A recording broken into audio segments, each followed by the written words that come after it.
Seringkali juga dalam tempat-tempat kerja ini kolega kita, partner kita bekerja, ini bukanlah situasi yang ideal. Mungkin ada beberapa orang yang mendapatkan ideal, itu keberuntungan mungkin untuk mereka, tapi juga ada beberapa orang yang ternyata ini kolega ataupun teman bekerjanya bukanlah kondisi yang ideal. Dalam kondisi seperti ini, apa yang seharusnya diperlukan, respon seperti apa yang sebenarnya diperlukan bagi para pekerja ini jika dia tengah berada di lingkungan yang tidak ideal bagi dia untuk sebenarnya bisa bekerja dengan baik.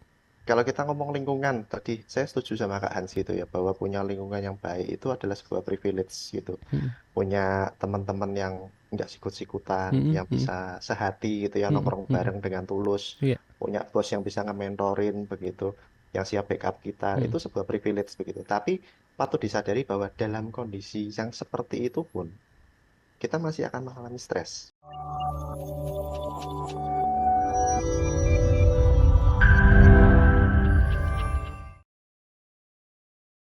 Apakah sebenarnya teknologi-teknologi yang hadir saat ini dalam kehidupan kita ini sedikit banyak menambah stresor gitu ya untuk menghilangkan kewarasan dalam kehidupan kita, Karangga?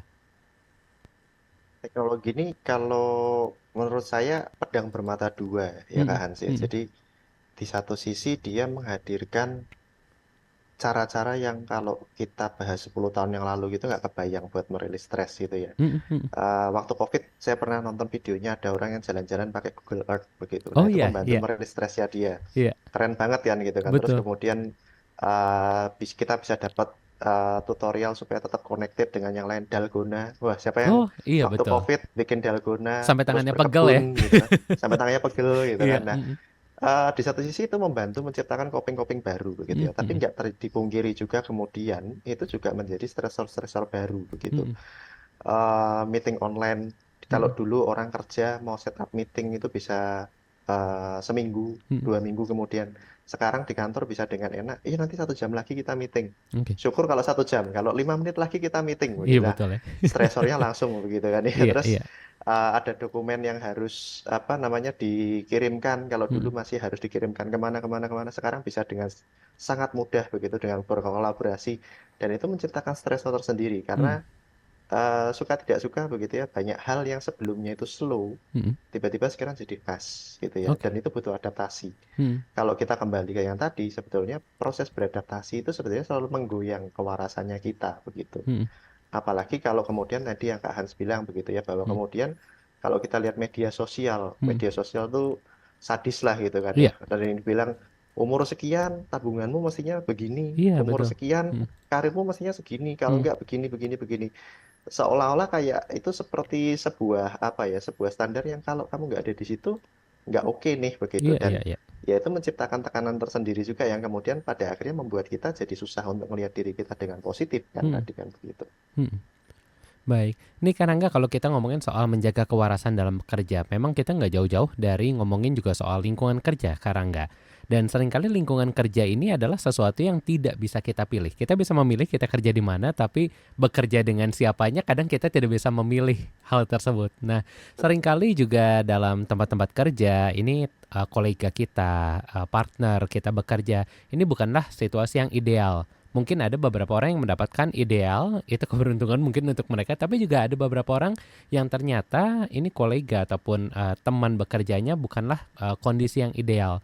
Dalam kondisi seperti ini, apa yang seharusnya diperlukan, respon seperti apa yang sebenarnya diperlukan bagi para pekerja ini jika dia tengah berada di lingkungan yang tidak ideal bagi dia untuk sebenarnya bisa bekerja dengan baik.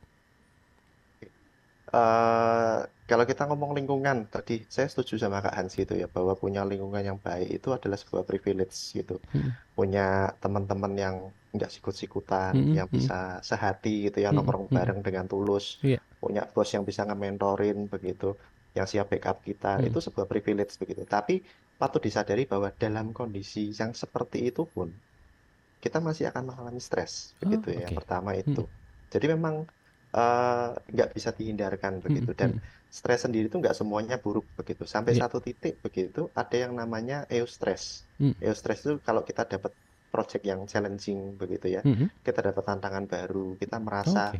sensasinya kayak nonton film horor gitu ya, Iya seru, betul. takut-takut seru gitu kan. Nah, Iya iya. itu adalah stres yang baik yang akan memacu Mhm, kita untuk kemudian berpikir kreatif, untuk mhm, kemudian kita mengeluarkan energinya kita. mhm, Kita kemudian develop sebagai manusia dengan cara seperti itu. mhm, Tapi ketika itu di luar tahapan eustress itu, mhm, membuat kita frustasi atau mhm, membuat kita justru merasa terlalu terbeban berat begitu mhm, ya. Nah, mhm, maka kemudian di situ muncul beban begitu. mhm, Kalau konteksnya adalah teman-teman kerja, lingkungan kerja mhm, begitu ya, yang bisa dilakukan sebetulnya adalah begini. Kita mesti menjernihkan dulu begitu ya pikiran mhm, kita.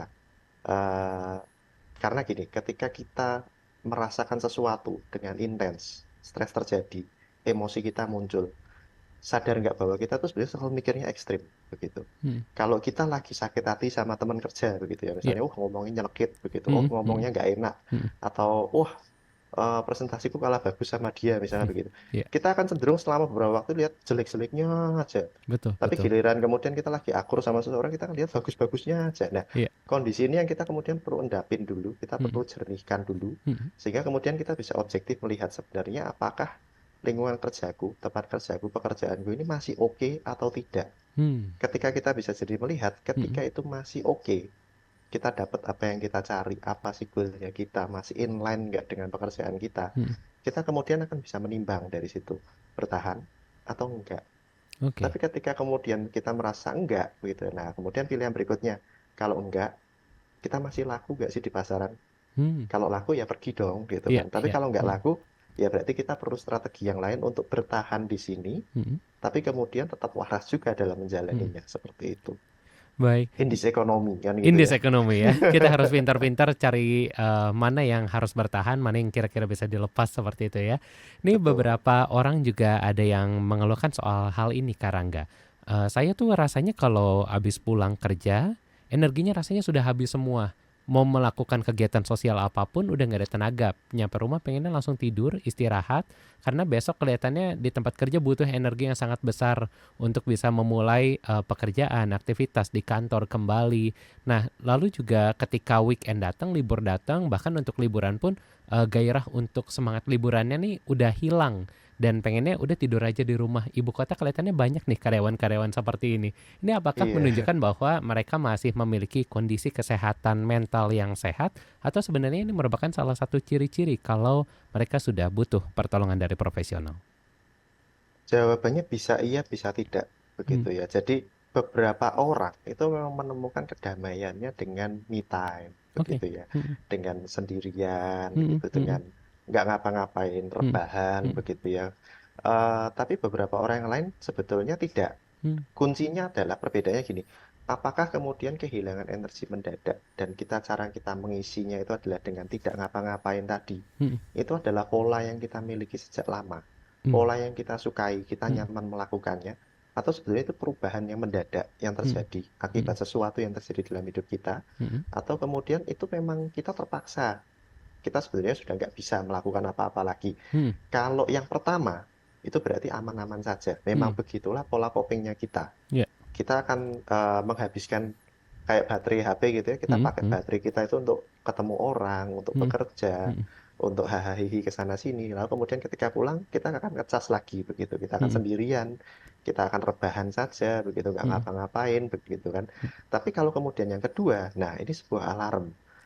Ada sesuatu yang kita mesti lakuin. Kita mhm, mesti menyelipkan agenda coping ke dalam aktivitasnya kita. Coping itu adalah aktivitas-aktivitas yang membantu kita untuk merilis stres tersebut mhm. begitu, yang cocok dengan kita.